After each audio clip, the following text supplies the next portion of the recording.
Boston Matter explains how kids can impact society today and tomorrow, how they impacted the past to create a better future for humans, and how you alone can impact the world by being extraordinary.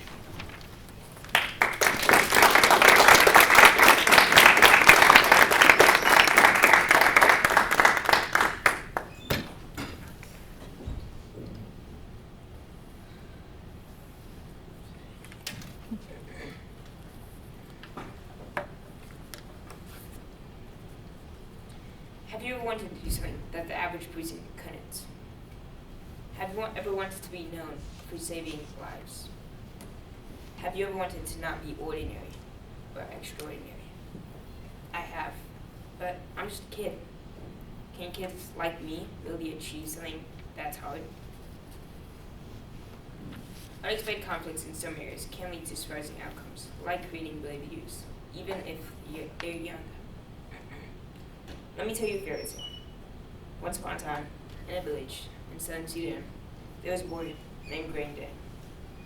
Grand grew up during the Sudanese civil wars between Khartoum's government and the SPLA.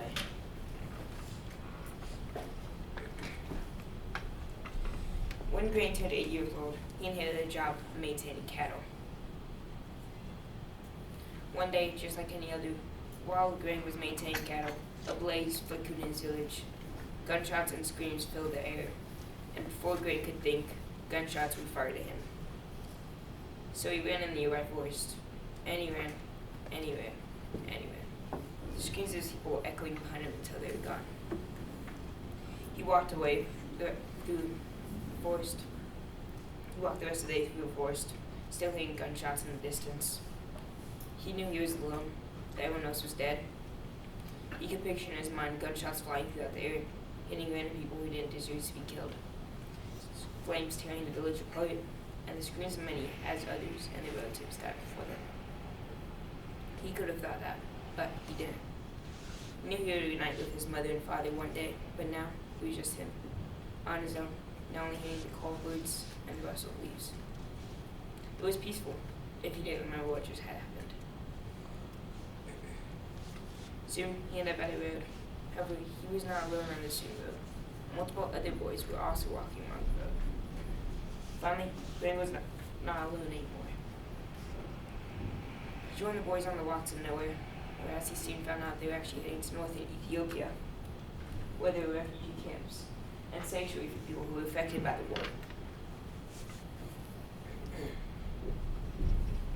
When they reached the border of southern Sudan, they elected leaders. Even at the age of 8, Grand was chosen to lead a group of 35 young boys and even adopt a young boy. The young boy Grand adopted was named Chuti Bol, who was only 5 and was also disconnected from his mother and father. When traveling to Ethiopia, the boys were attacked by animals, caught in the crossfire wars, died of starvation and dehydration.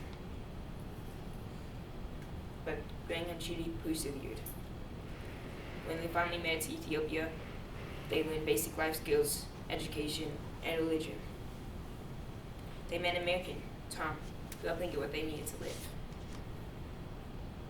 But as soon as they settled down in Ethiopia, war came, and the militia turned on them.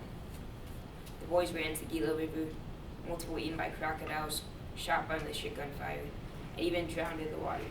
But still, Grand and Chuti persevered.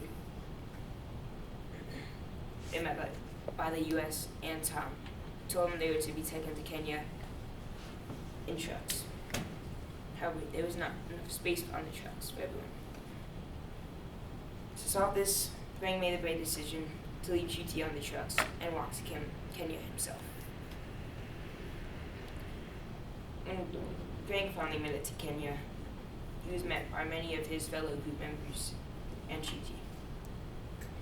He started learning again and soon had a decision to go to the U.S., where he started leading education.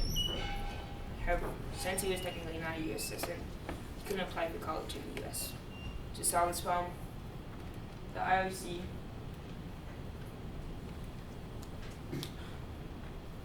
made them sign GED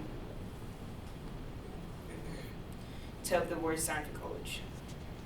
They also made the older students live in apartments together and work a part-time job while the younger students live in a foster family to be taken care of.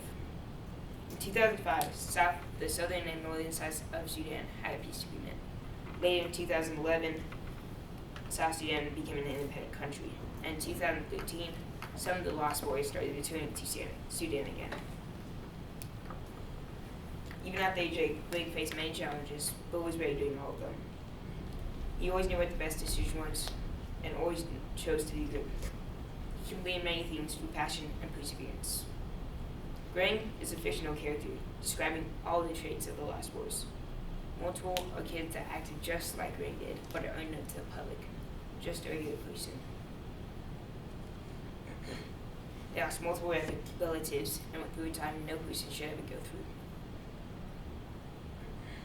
They persevered through many obstacles the average person would die doing. They put others' lives before theirs, and they watched out for each other. Sadly, in 2023, that third Sudanese civil war started, leading to many of the Lost Boys stranded.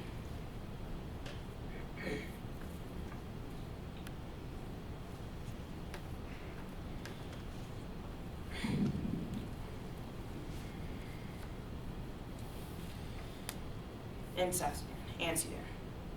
However, this was worse. Factions started committing sexual violence.